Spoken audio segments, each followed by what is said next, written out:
tuh jalanannya aja rusak, susah aku bawanya. Nah teman-teman, dari kejadian yang dialami Dava sama Ruth tadi, bisa kita simpulin bahwa bawa gelas kemana-mana itu nggak worth it sama sekali loh. Buktinya, tadi waktu pas Ruth naik motor, waktu pas Dava tiba-tiba ngerem, yang ada air di gelas Ruth itu malah tumpah. Nggak worth it sama sekali kan? Nah, makanya di video ini kita bakal jelasin ke kalian kenapa sih botol minum itu lebih worth it dibandingkan menggunakan gelas di kehidupan sehari-hari. Simak video ini ya. Aku bakal jelasin 4 alasan kenapa aku sama teman-teman aku lebih milih penggunaan botol daripada gelas. Yang pertama, botol itu sangat praktis. Botol itu ringan, gampang ditutup, kedap udara, gak gampang bocor, dan muat buat masuk tas sekolah kita atau di tas kerja. Dan itu tempatnya tuh bikin aman dan gak gampang tumpah. Yang kedua ini, botol ini bisa jaga suhu air kita. Kan kadang kita pengen bawa air dingin nih. Biasanya kalau pakai gelas, selang berapa jam itu pasti langsung udah gak dingin lagi. Nah, dengan penggunaan botol minum ini bisa buat air kita jadi tetap dingin sampai kapanpun kita mau atau mau refill. Nah, yang ketiga, ini tuh cocok banget buat orang yang gaya hidupnya aktif banget, kayak rajin olahraga, bisa buat berkendara, atau sekedar buat ke sekolah tanpa repot kita nenteng-nenteng begini. Kan biasa kan kalau gelas kita harus nenteng begini. Kalau kita taruh di tas takutnya tumpah atau pecah. Nah, yang terakhir itu botol itu hemat dan ramah lingkungan. Jadi kita nggak perlu beli bolak-balik air, dan itu juga bisa mengurangi sampah plastik. Nah teman-teman, bener banget ya. Kenapa kita nyaranin ke kalian untuk menggunakan botol minum dibanding gelas? Karena ya emang botol minum itu lebih praktis dibawa kemana-mana dibandingkan membawa gelas. Oke, sekarang aku bakal ngejelasin ke kalian jenis-jenis dari botol minum. Karena botol minum itu ternyata banyak jenis-jenisnya loh guys. Mungkin di sini aku bakal ngejelasin ke kalian jenis-jenisnya berdasarkan dari bahan penyusunnya. Yang pertama itu ada botol plastik seperti ini dan juga ini. Nah, botol plastik itu biasanya kita sebut juga dengan botol aqua atau botol mineral atau bahkan botol minum soda. Nah, jadi botol plastik itu berbahan dasar plastik pastinya, dan dia itu juga memiliki beberapa kelebihan, seperti dia itu ringan, mudah dibawa kemana-mana, serta harganya lebih murah. Namun, dia juga memiliki kekurangan. Apa aja sih kekurangannya? Yang pertama, botol plastik itu gampang rusak. Karena bahannya itu yang tipis, membuat botol plastik itu gampang remuk atau gampang rusak. Yang kedua, dia itu bisa menyerap bau dari lingkungan sekitarnya. Makanya kita nggak terlalu nyaranin buat kalian menggunakan botol plastik. Dan yang ketiga, botol plastik itu dianggap kurang ramah lingkungan kalau sekali pakai. Jadi, botol plastik itu kan juga banyak jenisnya ya, dan juga botol plastik itu memiliki beberapa kode. Nah, sekarang kita mau jelasin dulu nih ke kalian kode-kode yang ada pada botol plastik atau kode-kode yang ada pada plastik, dan kodenya itu ada 7 loh. Simak penjelasan dari teman aku ya. Meanwhile, Manis banget deh, Men. Itu kan isi air lagi deh. Tunggu dulu. Kenapa kan biasanya ada kodenya gitu di bawahnya? Kode? Iya, kamu coba cek dulu deh. Kode Siapa apa tahu sih? nggak bisa dipakai lagi.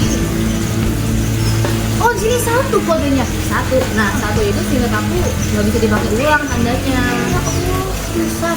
Iya, sayang banget kalau gitu dong. kamu habisin aja. Nanti atau ganti ke botol lain aja. Ya udah deh, ini habisin aja deh. Teman-teman, bener banget tuh apa yang dibilang oleh Ame. Jadi ada 7 kode nih. Yang pertama itu ada PET atau PETE, yaitu umumnya buat botol minum sekali pakai, aman asal tidak dipakai berulang kali. Yang kedua ada HDPE, yaitu plastik kuat, bisa untuk galon, susu, botol susu, sampo, dan aman juga bisa dipakai berulang kali. Yang ketiga ada PVC, yaitu adalah banyak di pipa dan bungkus makanan, mengandung bahan kimia berbahaya kalau dipanaskan. Yang keempat ada LDPE, yaitu plastik lentur, misalnya itu kantong belanja atau plastik wrap. Nah, itu relatif aman tapi jarang didaur ulang. Yang kelima ada PP, yaitu adalah cocok buat wadah makanan, botol minum, sedotan, tahan panas, tapi aman dipakai ulang. Yang keenam, ada PS, yaitu adalah styrofoam. Nah, itu ringan tapi berbahaya bila kena panas, karena ada kandungan melepas zat kimia yang bisa melepas zat kimia. Yang terakhir yaitu odor, campuran plastik lain, misalnya PC, yaitu polikarbonat, bisa berbahaya karena ada yang mengandung BPA. Teman-teman, selanjutnya aku akan menjelaskan botol aluminium. Jadi kita semua tahu botol aluminium itu bentuknya kayak begini.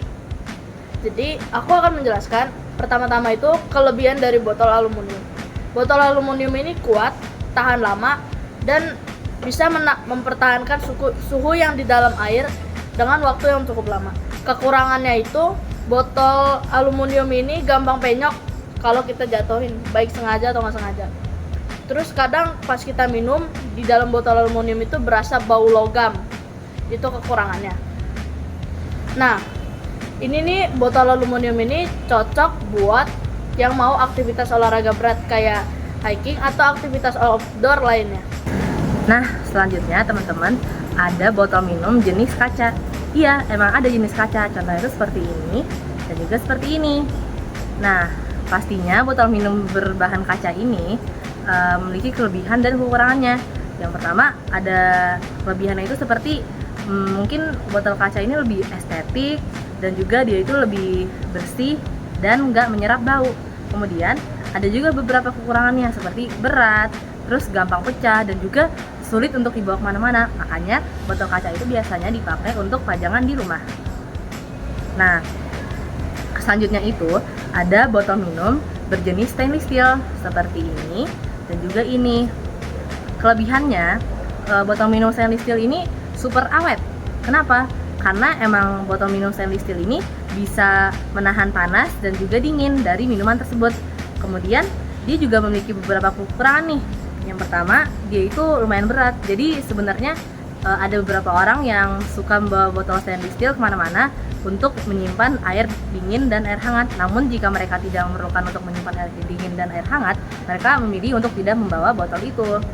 Nah, fungsinya itu juga pas banget nih buat kita yang suka kopi hangat, dan kita juga bisa naruh di sana. Atau kita mau kopi dingin yang esnya itu masih mau utuh. Jadi botol stainless steel ini bisa nahan suhu sampai 12 jam. Terakhir ada botol silikon. Nah, yang kita tahu botol silikon ini baru tren selama beberapa tahun kebelakangan. Kelebihan dari botol silikon itu botolnya bisa dilipat, fleksibel dan ringan.